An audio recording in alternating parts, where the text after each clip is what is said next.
دیکھ لینا، یہ نبی کا معجزہ ہے۔ باقی موسیٰ علیہ السلام کو زندہ کر کے کھڑا کر دینا، ان سے نمازیں پڑھوا دینا، یہ نبی کا معجزہ نہیں ہے، وہ حقیقت حال ہے، وہ خود بخود یہ ایک چیز موجود تھی۔ آپ سمجھے نہیں؟ یہ نبی کا معجزہ ہے کہ نبی مکے میں بیٹھ کر کے یہ بتا دے کہ منظور فلاں کرسی پر بیٹھا ہوا جھک مار رہا ہے۔ آپ سمجھ رہے نہیں سمجھ رہے؟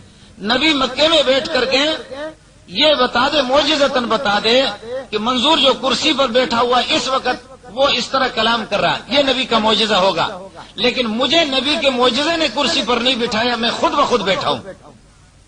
مجھے نبی کے معجزے نے بٹھایا نہیں، وہ تو خبر دے رہا ہے، یہ تو اس کا معجزہ ہے، لیکن میں خود بخود یہاں پر بیٹھا ہوں۔ موسیٰ علیہ السلام کو نیچے جو دیکھ لینا یہ نبی کا معجزہ ہے کہ بغیر کسی دوربین کے اس کو دیکھ لینا، لیکن موسیٰ علیہ السلام کو زندہ کر دینا، کھڑا کر دینا، ان سے نمازیں پڑھوا دینا یہ نبی کا معجزہ نہیں ہے، وہ فی نفسی ہی ایسی چیز ہے کہ نبی زندہ ہے، نماز پڑھ رہا۔ چلو آگے فرما رہے ہیں کہ ہم دنیا میں زندہ، کیا آپ اس سے یہ ہو گیا؟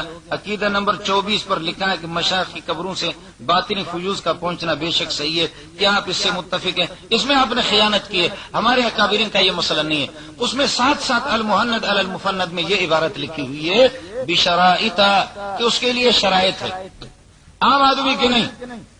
آپ مجھے یہ بتا دو کہ حضرت نجاشی رضی اللہ تعالیٰ عنہ جس وقت ان کو دفن کیا گیا تو ابو داؤد کے اندر ایک روایت موجود ہے، فرمایا کہ باب الشہید یرا لہ نور علی قبرہ، کہ شہید کے نور پر اس کے قبر پر نور دکھائی دے رہا تھا۔ اس نور کو صحابہ نے دیکھا لیکن ابو جہل نے نہیں دیکھا، عتبہ نے نہیں دیکھا، شیبہ نے نہیں دیکھا، ہر ایک آدمی کو وہ نور نظر نہیں آ رہا تھا اس قبر کا، صحابہ نے اس کو دیکھ لیا۔ اسی طرح بزرگوں کے قبروں سے جا کر کے فیض اور باطنی فیض حاصل کر لینا یہ کاملین کا کام ہے، یہ غیر مقلدین کا کام نہیں ہے۔ آپ سمجھ نہیں رہے؟ بزرگوں کے قبروں سے جا کر کے فیض باطنی حاصل کر لیں، یہ نہیں کہا کہ آپ کو بیٹے دیں گے، آپ کو رزق دیں گے، آپ کو گاڑی دیں گے۔ وہ کسی کا یہ ہو گیا کہ اس کی ہوا بند ہو گئی تو اس کو کھینچ کر کے لیٹرین میں کہتا ہے یا پیر ٹٹ کڑیس، اے پیر میری ہوا بند ہو گئی، یا پیر ٹٹ کڑیس۔ ہم لوگ اس طرح بزرگوں سے وہ نہیں کرے۔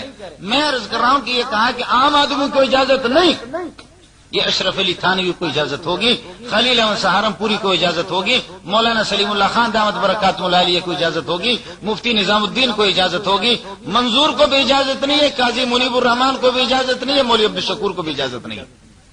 آپ سمجھ رہے ہیں؟ یعنی آپ نہیں سمجھ رہے۔ آپ کہیں گے کہ یہ کیسی شریعت ہے؟ یہ کیسی شریعت ہے؟ مفتی نظام الدین کو تو قبر سے فیض باطنی حاصل کرنے کی اجازت، اور مولانا سلیم اللہ خان کو اجازت، مولانا اشرف علی تھانوی کو اجازت، لیکن منظور کو اجازت نہیں، اور یہ ہے کہ قاضی منیب الرحمان کو اجازت نہیں۔ تو بابا یہ چھوٹے لوگ ہیں، وہ بڑے لوگ ہیں، وہ طریقے جانتے ہیں اور وہ پہنچے ہوئے ہیں، ہم وہ لوگ نہیں ہیں۔ آپ کے سامنے لوگ آ گئے، کسی نے کہا کہ حضرت آپ نے یوں سمجھے کہ کسی کو اس طرح بھی کسی صحابی کو اجازت دی کہ روزے کی حالت میں بیوی کے ساتھ آدمی کھیل تماشا کر سکتا ہے، دل لگی کر سکتا ہے، ایک کو اجازت دی دوسرے کو اجازت نہیں دی۔ آپ کہیں کیسی شریعت ہے؟ ایک کو اجازت ملے اور دوسرے کو اجازت نہ ملے۔ جس کو اجازت مل گئی وہ کنٹرول کرنے والے تھے، اور جس کو اجازت نہیں ملی خطرہ تھا کہ یہ کنٹرول نہیں کریں گے، کہ آگے جا کر کے کسی اور یوں سمجھیے کہ مسئلے میں مبتلا ہو جائیں گے۔ اس طرح ہوتا ہے۔ مسئلہ تو ایک ہی ہے، میری داڑھی کو میرا بچہ پکڑ لے، یہی تو داڑھی ہے، لیکن مجھے خوشی ہوگی، لیکن آپ ذرا پکڑ کر کے دیکھ لو، بات تو وہی ہے نا۔ بچہ میرا اگر پکڑ لے وہ تو ٹھیک ہے، لیکن آپ پکڑ کر ذرا دیکھ لو۔ یہ ہو گیا جی، یہ بھی ہو گیا۔ کہتے ہیں کہ کیا آپ امام ابو حنیفہ کے تمام مسائل میں تقلید کرتے ہیں یا بعض میں تقلید کرتے ہیں؟ میرے بھائی جان، مسائل فرعیہ غیر منصوص علیہا، اگر اللہ نے دماغ دیا تو کان لگا دینا ذرا۔ مسائل فرعیہ، سارے مسائل نہیں، مسائل فرعیہ غیر منصوص علیہا، جن کے بارے میں نص میں نہیں آیا، قرآن و سنت میں صراحتاً حکم نہیں ہے، یا منصوص علیہ نص ہے لیکن ان میں تعارض ہے بظاہر، دفع تعارض میں کہ امام ابو حنیفہ اس تعارض کو ہٹا دیتے ہیں، اس تعارض کو ہٹا دیتے ہیں، یا ناسخ منسوخ کی پہچان نہیں ہے اس میں مسائل فرعیہ میں۔ یہ ہو گیا۔ امام صاحب سے پہلے لوگ کس کی تقلید کرتے تھے؟ میری تقلید کرتے تھے۔ اس سے پہلے امام صاحب سے پہلے لوگ کس کی تقلید کرتے تھے؟ محمد الرسول اللہ صلی اللہ علیہ وسلم کی تقلید کرتے تھے۔ ہم پہلے اس لفظ کو کہنے میں ڈرتے تھے، ہمارے اکابرین نے لکھا بھی نہیں۔ مولانا عبد الرشید بھی ڈرتا تھا، میں بھی ڈرتا تھا کہ صحابہ کو ہم مقلد کہیں یا نہ کہیں۔ اب کوئی ماں کا لال شرط لگائے، ایک عبارت نہیں، تمہاری عربی کی کتابوں سے جو تمہارے آبا و اجداد ہیں ان سے ہزاروں عبارتیں دکھاؤں گا کہ صحابہ تقلید کرتے تھے محمد رسول اللہ۔ لفظ تقلید کا اطلاق ان پر کیا ہے۔ شاہ ولی اللہ رحمۃ اللہ حجت اللہ البالغہ کے اندر فرماتے ہیں وَعَلَمْ أَنَّ الصَّحَابَةَ لَا يُقَلِّدُونَ إِلَّا صَاحِبَ الشَّرْعِ، صحابہ رسول پاک کی تقلید کرتے تھے۔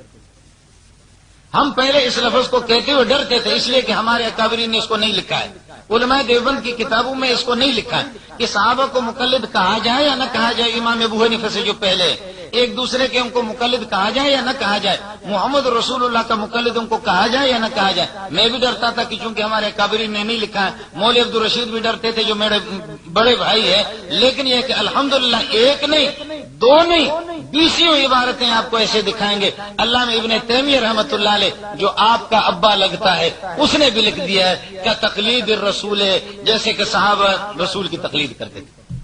بات ختم ہو گئی۔ اب تو الحمدللہ کوئی مسئلہ نہیں ہے۔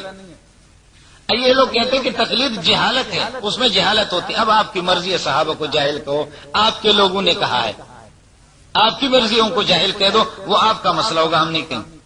جس کی تقلید امام صاحب میں سے پہلے کی جاتی تھی، آپ اس شخصیت کی تقلید کیوں نہیں کرتے؟ ہم ان کی تقلید کرتے۔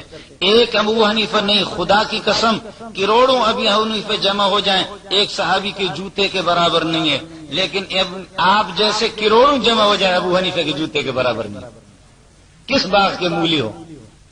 کہتے ہیں کہ امام ابو حنیفہ رحمۃ اللہ علیہ ان کی تقلید نہیں کرتا، آپ ان کی کیوں تقلید نہیں کریں گے؟ خدا کی قسم میں عرض کر رہا ہوں کہ ہمارا یہ نظریہ ہے اور عقیدہ ہے، کروڑوں ابو حنیفہ ایک صحابی کے جوتے کے برابر نہیں، لیکن تمہارے آبا و اجداد چاہے نذیر حسین ہو، داؤد غزنوی ہو، ثناء اللہ عمر تسری ہو، کوئی بھی بلا ہو، آپ کے جتنے کروڑوں غیر مقلد کو ابو حنیفہ کے جوتیوں پہ قربان کرتے ہیں۔ گر فرق مراتب نہ کنی زندگی کس، نہ ہر زن زنستو نہ ہر مرد مرد۔ مجھے میرا استاد سلیم اللہ کہہ دے کہ تو غلط ہو، وہ کہہ سکتا ہے مجھے، لیکن آپ چھولے بیچ رہے، آپ کو کیا حق پہنچتا؟ یہ مراتب ہے۔ چھولے بیچنے والا آدمی مجھے یہ نہیں کہے گا۔ یہ ہو گیا جی۔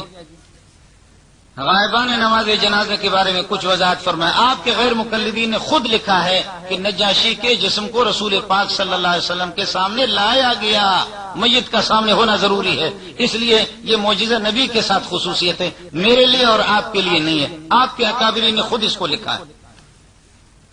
آپ جب کہتے ہیں کہ قبر میں حیات حق ہے تو پھر انک لا تسمع الموتى کے بارے میں کیا کہتے ہیں؟ میں نے کہا لیکن آپ نے سنا نہیں۔ میں نے کہا تو تھا لیکن آپ نے سنا نہیں۔ یہ سننے میں آیا کہ آپ انہی دنوں میں کسی ملک غیر مقلدیہ کے بڑے مناظرے کے لیے گئے تھے، وضاحت فرمائیں۔ یہ مولوی عبد الرشید صاحب وضاحت فرمائیں گے۔ بہرحال ہم گئے لیکن غیر مقلد صاحب ملا نہیں ہمیں جگہ پہ۔ دعا کریں بھائی۔ حضرت مفتی صاحب دعا فرمائیں گے، مفتی محمد شفیع صاحب۔ تقلید اسلام کب سے شروع ہوا؟ کیا مذاہب اربعہ میں کوئی کیا کہتے ہیں جنتی ہے؟ تقلید اسلام کب سے شروع ہوا؟ میرے بھائی جان بات ذرا سمجھ لینا، تقلید ابتدائی سے ہے، لیکن اس کی تدوین اور یہ حیت جو ہے، اس کی تدوین اور یہ حیت یہ ائمہ اربعہ سے شروع ہوئی، چیز پہلے ہی سے ہے۔ دیکھو منظور کب سے ہے؟ آپ لوگ تو بالکل خاموش ہیں، بات ختم ہو گئی، دعا میں شریک ہو جاؤ، مفتی صاحب دعا کریں گے۔ منظور کب سے ہے؟ میں الحمدللہ 40 سال پہلے سے ہوں، لیکن میرا ظہور آپ کے سامنے آج ہوا ہے۔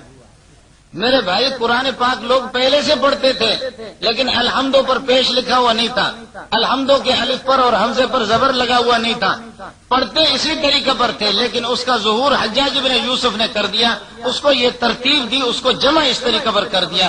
تقلید ابتدائی سے اس کی تدوین ہے۔ کیا مذاہب اربعہ میں سے کوئی جنتی ہے یعنی بخشا گیا ہے؟ سارے جنتی ہیں، آپ اپنے خیر منا دیں۔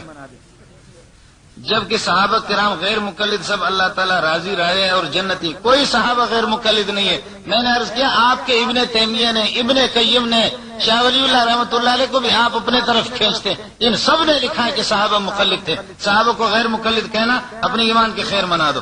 اپنے مسئلہ کی حقانیت میں کوئی دلیل قرآن حدیث سے پیش کریں. میں نے تو دلیل تو پیش کر دیا, پتہ نہیں آپ کدھر سوئے ہوئے تھے. کوئی ایک مسئلہ تو بتا دو, پھر دلائل کو دیکھ لو.